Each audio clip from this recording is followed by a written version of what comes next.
लगभग 5000 वर्ष पूर्व कुरुक्षेत्र में जब धर्म एवं अधर्म के मध्य महाभारत का युद्ध कौरव पांडवों के मध्य चल रहा था। ये कथा उस समय की है जब इस युद्ध में अर्जुन के निहत्थे पुत्र अभिमन्यु को जयद्रथ ने छलपूर्वक मारा था। उस समय अर्जुन ने जयद्रथ को मारने की प्रतिज्ञा की थी। महाभारत का भयंकर युद्ध चल रहा था। अर्जुन युद्ध करते करते रणक्षेत्र से काफी दूर निकल गए थे। इस अवसर का लाभ उठाते हुए अर्जुन की अनुपस्थिति में पांडवों को पराजित करने के लिए गुरु द्रोणाचार्य ने चक्रव्यूह की रचना की। अर्जुन पुत्र अभिमन्यु उस चक्रव्यूह को भेदने के लिए उसमें प्रवेश कर गया। अभिमन्यु ने कुशलतापूर्वक उस चक्रव्यूह के 6 चरण भेद लिए। जब वह 7वें चरण में प्रवेश कर गया तो उसे दुर्योधन, जयद्रथ आदि 7 महारथियों ने घेर लिया तथा उस निहत्थे अभिमन्यु पर टूट पड़े। जयद्रथ ने निहत्थे अभिमन्यु पर पीछे से जोरदार प्रहार किया। वह वार इतना तीव्र एवं घातक था कि अभिमन्यु उसे सहन न कर सका तथा वीर गति को प्राप्त हो गया। अभिमन्यु की मृत्यु का समाचार सुनकर अर्जुन क्रोध से पागल हो उठे। उन्होंने तभी प्रतिज्ञा की कि यदि अगले दिन सूर्यास्त से पूर्व उन्होंने अपने पुत्र की हत्या करने वाले कौरवों के जयद्रथ का वध नहीं किया तो वह आत्मदाह कर लेंगे। उसकी यह प्रतिज्ञा सुनकर जयद्रथ भयभीत होकर दुर्योधन के पास पहुंचा तथा उसे अर्जुन की प्रतिज्ञा के बारे में बतलाया।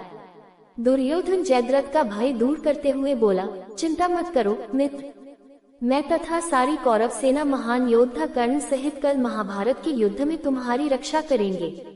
कल शाम होने तक अर्जुन तुम तक नहीं पहुंच पाएगा। उसे शाम होने पर आत्मदाह करना ही पड़ेगा। महाभारत का युद्ध जब अगले दिन शुरू हुआ तो अर्जुन की निगाहें जयद्रथ को तलाश करने लगी, मगर वह कहीं भी दिखलाई नहीं दे रहा था।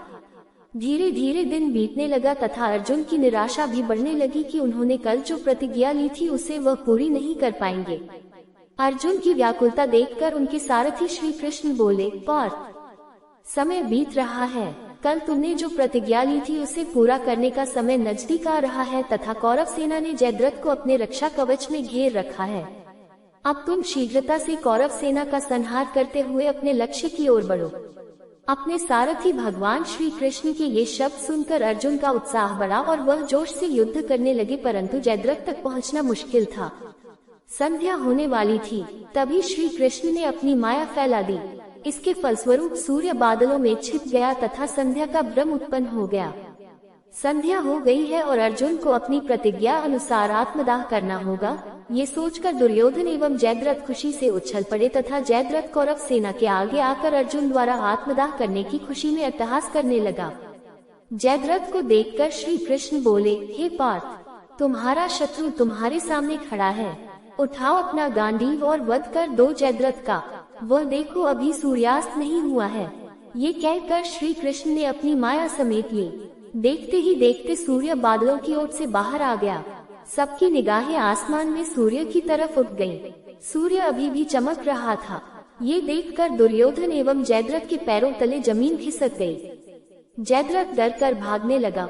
उसी समय अर्जुन ने अपना गांडीव उठा लिया। तभी अर्जुन को श्री कृष्ण ने चेतावनी दी, पार्थ, जयद्रथ के पिता ने इसे वरदान दिया था कि जो जयद्रथ का मस्तक धरती पर गिराएगा उसका मस्तक भी 100 टुकड़ों में विभक्त हो जाएगा।